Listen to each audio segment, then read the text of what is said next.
Coach, was the play a little more even on both sides? As even as you're looking for the other day? Today is actually no. Well, it was even, but it was yes and no. Yes, in that the first defense won the day and the first offense won the day. Today is always the day that I go. We usually go our attack on orange every day. And then this scrimmage every year I mix it up, and it serves two purposes. But the main one being it really exposes some of our backups and lets them know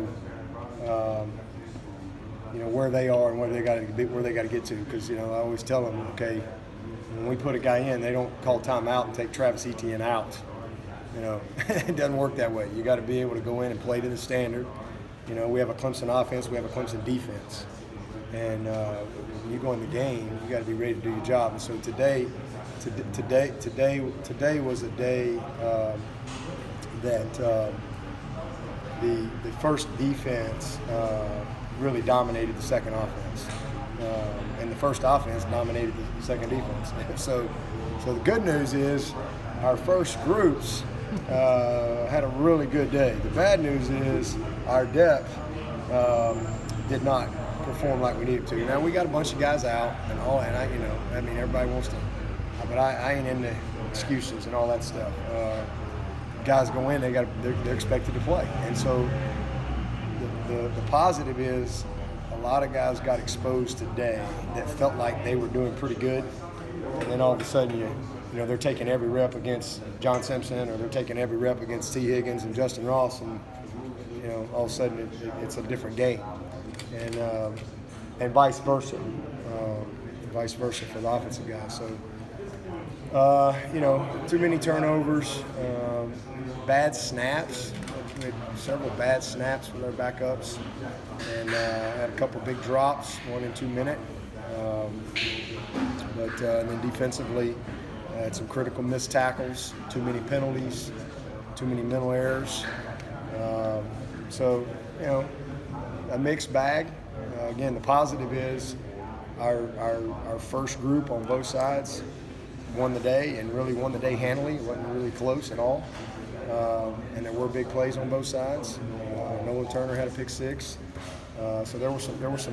We had a scoop off the fumble. Some good things. We had a couple of good field goals. We got a lot of good special teams work. Punt return, kickoff coverage, punt. We did tight punt coming off the one. We worked a lot of situational stuff at the end of practice. So just a lot of miscellaneous things that we need to make sure we understand. 10 seconds on the clock. You got one timeout. You need a field goal to win it, but it's a 57-yarder right now. And so what type of play do we want to call? And understanding you got to get down. And then the same thing, 10 seconds on the clock, no timeout. And now you got certain plays that you call in that situation. Long field goal return, long field goal coverage, slow safeties. We did a lot of situational stuff. It was a long day. This is probably maybe the longest day we've had all of camp, but it was a good day. And then we had to have a little refresher on the standard of how we get on and off the field here. So that took about 30 minutes, where we just decided we just wanted to pound the grass for a little while. So that was probably the biggest disappointment for me today, with some of the guys that just loafing on and off the field, and that's just not what we do. Again, I think we got done what we need to get done. I think we got some guys that got their eyes open today,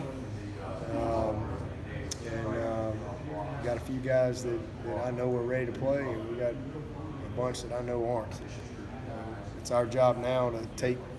So I tell them all the time, guys, you don't get but two of these, and this is a big day for some of them. And some guys took a step forward, and some of them took a step back. So now we assess.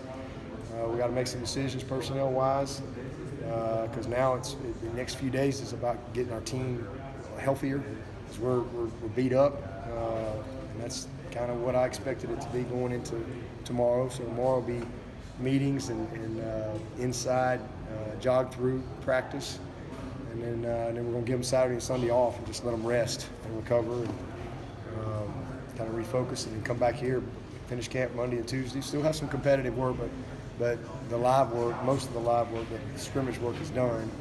And the school starts on Wednesday, so we got to start getting ready to play. Next week we'll start turning the page, getting ready for Georgia Tech.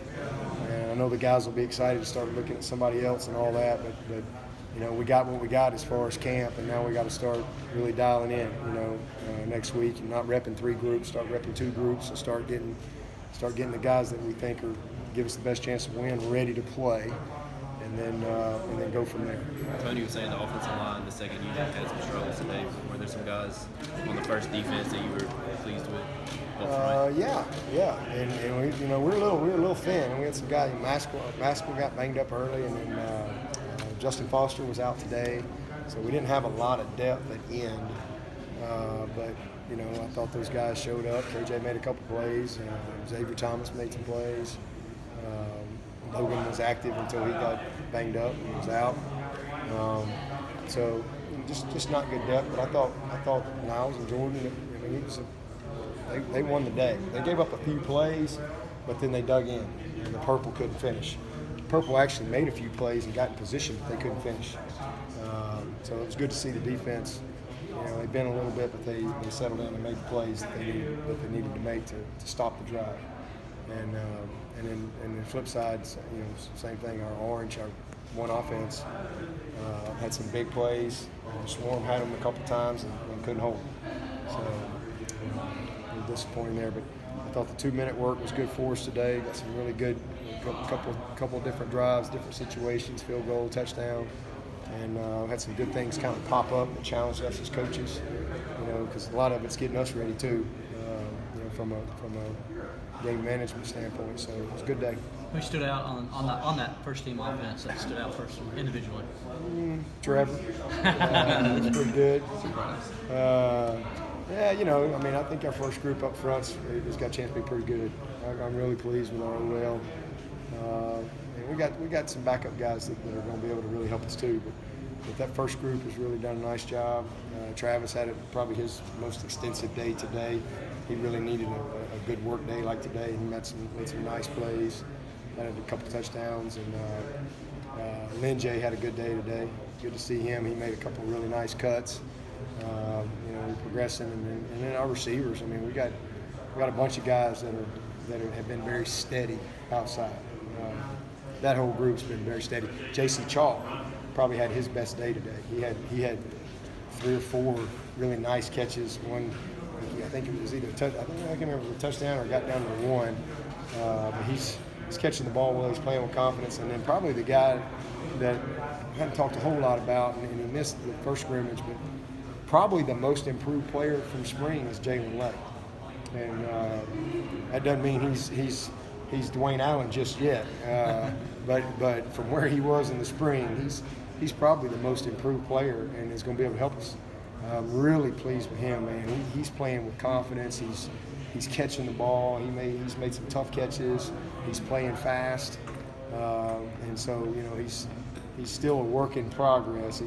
That's a very difficult position in our scheme, but he is much improved, which is a big shot in the arm for us because we're going to need him. And then Luke Price is another guy that is going to help us for sure. And you know, just kind of waiting to get Davis back. Davis has been doing everything mentally, and he's done all the walkthrough stuff. But you know, just still waiting for them to cut him loose to where he can physically go do it. And it's a shame he missed camp, but he's probably a guy that's going to probably have to help us, and I'm hoping that he can. But you know, still we see him do it full speed. It's hard to be sure, but I think he's got the right mindset. But we'll see. But Jalen is much improved. I'm very encouraged with him. And then the other guy that I just will brag on is Jackson Carmen. Man, he's had a great camp. Really matured, really grown up. It's amazing what a difference a year makes for some of these people. I mean, it's just amazing. You know, young people just transform when they get serious about it. He's just a different guy in every aspect of it. And he's worked really hard over this past year, and I'm really proud of him. I mean, just showing up on time, you know, early, doing extra. strong, and he's probably one of the smartest players we have on this team, just from a football IQ standpoint. A very smart player. So hey, I'm very encouraged by what I've seen out of Jackson. And, so